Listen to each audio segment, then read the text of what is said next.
আসসালামু আলাইকুম। আশা করি সবাই ভালো আছেন। আজ আমি আপনাদের সামনে উপস্থিত হয়েছি দেশের প্রায় ১৫ লাখ সরকারি কর্মকর্তা ও কর্মচারীদের জীবনের সবচাইতে গুরুত্বপূর্ণ এবং বহুল প্রতীক্ষিত একটি বিষয় নিয়ে।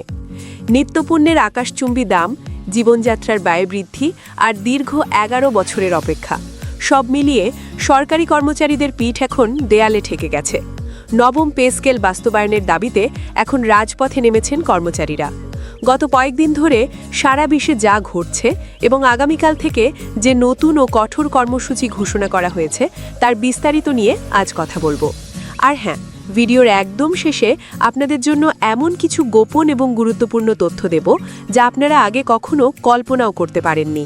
তাই এক মুহূর্তও না টেনে পুরো ভিডিওটি দেখার অনুরোধ রইল। বন্ধুরা, আপনারা জানেন যে নবম পে স্কেল দ্রুত বাস্তবায়নের দাবিতে দেশের বিভিন্ন জেলা প্রশাসকের মাধ্যমে প্রধানমন্ত্রী বরাবর স্মারকলিপি দিয়েছেন সরকারি কর্মচারীরা। এটি কোনো সাধারণ দাবি নয়, এটি এখন অস্তিত্বের লড়াই। গত ৫ এপ্রিল থেকে শুরু করে ৯ এপ্রিল পর্যন্ত টানা ৫ দিন ধরে দেশের প্রায় প্রতিটি জেলায় এই স্মারকলিপি প্রদান কর্মসূচি পালিত হয়েছে। বাংলাদেশ সরকারি কর্মকর্তা কর্মচারী কল্যাণ সমিতির ব্যানারে একতাবদ্ধ হয়ে কর্মচারীরা প্রধানমন্ত্রীর সদয় দৃষ্টি আকর্ষণ করার চেষ্টা করছেন। তারা বলছেন, ২০১৫ সালে অষ্টম পে স্কেল বাস্তবায়নের পর আজ দীর্ঘ সময় পার হয়ে গেছে। মাঝখানে অনেক চড়াই উতরাই গেছে, কিন্তু নতুন কোনো পে স্কেল আসেনি। ফলে সাধারণ কর্মচারীদের জীবন আজ ওষ্ঠাগত। এই স্মারকলিপি দেওয়ার পর্ব শেষ হয়েছে আজ, কিন্তু লড়াই থামেনি।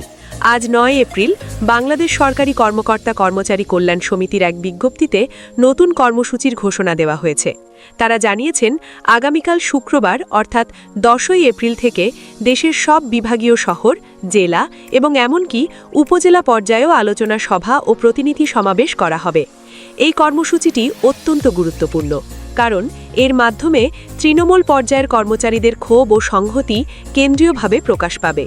সমিতির কেন্দ্রীয় নেতারা স্পষ্ট করে দিয়েছেন যে তাদের এই আন্দোলন হবে সম্পূর্ণ শান্তিপূর্ণ, সুশৃঙ্খল এবং গণতান্ত্রিক।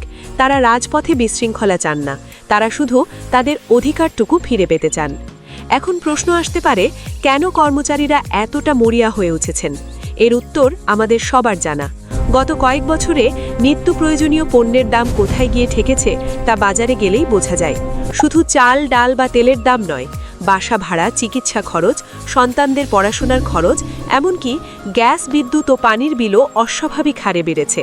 সমিতির আহ্বায়ক আব্দুল মালেক সাহেব খুব আক্ষেপের সাথে বলেছেন, দ্রব্যমূল্যের এই ঊর্ধ্বগতির কারণে কর্মচারীদের ক্রয় ক্ষমতা এখন শূন্যের কোঠায়।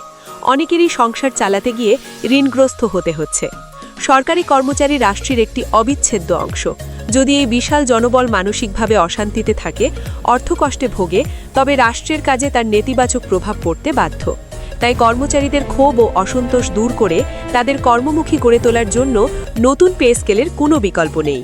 ভিডিওর এই পর্যায়ে আমি একটি বিশেষ পয়েন্ট নিয়ে কথা বলবো, তা হল ২০২৬-২৭ অর্থবছরের আসন্ন বাজেট।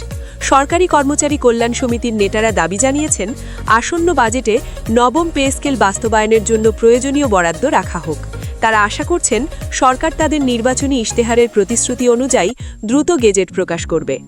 নেতারা প্রধানমন্ত্রীকে স্মরণ করিয়ে দিয়েছেন যে নির্বাচনী ইশতেহারে পে স্কেল নিয়ে যে প্রতিশ্রুতি দেওয়া হয়েছিল তা বাস্তবায়নের এখনই উপযুক্ত সময়। তারা মনে করেন, প্রধানমন্ত্রী যদি দ্রুত এই ঘোষণা দেন, তবে ১৫ লাখ কর্মচারীর পরিবারে ঈদের আনন্দ বয়ে আসবে। আপনারা কি জানেন, একজন সাধারণ গ্রেডের কর্মচারী মাসে যা বেতন পান তা দিয়ে মাসের ২০ তারিখ পার করা বর্তমান বাজারে প্রায় অসম্ভব? এই যে চাপা কান্না, এই যে দীর্ঘশ্বাস, এটাই এখন পে স্কেল আন্দোলনের মূল জ্বালানি। বাংলাদেশ সরকারি কর্মকর্তা কর্মচারী কল্যাণ সমিতির সদস্য সচিব আশিকুল ইসলাম জানিয়েছেন, তারা প্রধানমন্ত্রীর উপর আস্থাশীল। তারা বিশ্বাস করেন, তাদের দুঃখ কষ্টের কথা প্রধানমন্ত্রীর কানে পৌঁছলে তিনি অবশ্যই সদয় হবেন। বন্ধুরা, আমরা ভিডিওর একদম শেষ পর্যায়ে চলে এসেছি। এখন সময় হয়েছে সেই বিশেষ তথ্যটি শেয়ার করার, যার কথা আমি ভিডিওর শুরুতে বলেছিলাম। আপনারা কি জানেন, কেন এবারের আন্দোলনটি আগের চেয়ে আলাদা? আমাদের কাছে আসা ভেতরের খবর অনুযায়ী এবার শুধুমাত্র সাধারণ কর্মচারীরাই নয়, বরং সরকারের উচ্চপদস্থ অনেক কর্মকর্তাও ভেতরে ভেতরে এই পে স্কেলের প্রয়োজনীয়তা অনুভব করছেন। প্রশাসনের ভেতরে একটি শক্তিশালী অংশ মনে করছে যে কর্মচারীদের বেতন না বাড়ালে দুর্নীতি নিয়ন্ত্রণ করা কঠিন হয়ে পড়বে। আরও একটি চাঞ্চল্যকর তথ্য হল বিশ্বস্ত সূত্রে জানা গেছে যে অর্থ মন্ত্রণালয় ইতিমধ্যে পে স্কেলের একটি খসড়া রূপরেখা নিয়ে কাজ শুরু করেছে। যদিও এটি প্রকাশ্যে আনা হচ্ছে না, তবে কর্মচারীদের এই ঐক্যবদ্ধ আন্দোলন সেই ফাইলটিকে টেবিলের ওপর নিয়ে আসতে বাধ্য করবে। অর্থাৎ আপনাদের এই আন্দোলন বৃথা যাচ্ছে না। খুব শীঘ্রই হয়তো আপনারা এমন কোনো ঘোষণা শুনতে পাবেন যা গত 10 বছরে শোনেননি। এমনকি গুঞ্জন আছে যে এবারের পে স্কেলে বেতন বৃদ্ধির হারের পাশাপাশি আবাসন ও চিকিৎসা ভাতার ক্ষেত্রে আমূল পরিবর্তন আনা হতে পারে। সম্মানিত দর্শক, সরকারি কর্মচারীদের এই যৌক্তিক দাবি নিয়ে আপনাদের মতামত কি? আপনারা কি মনে করেন এই মুহূর্তে পে স্কেল ঘোষণা করা সরকারের জন্য বাধ্যতামূলক? কমেন্ট বক্সে আপনাদের মূল্যবান মতামত অবশ্যই জানাবেন, কারণ আপনাদের প্রতিটি মন্তব্য এই আন্দোলনের আওয়াজকে আরও শক্তিশালী করবে।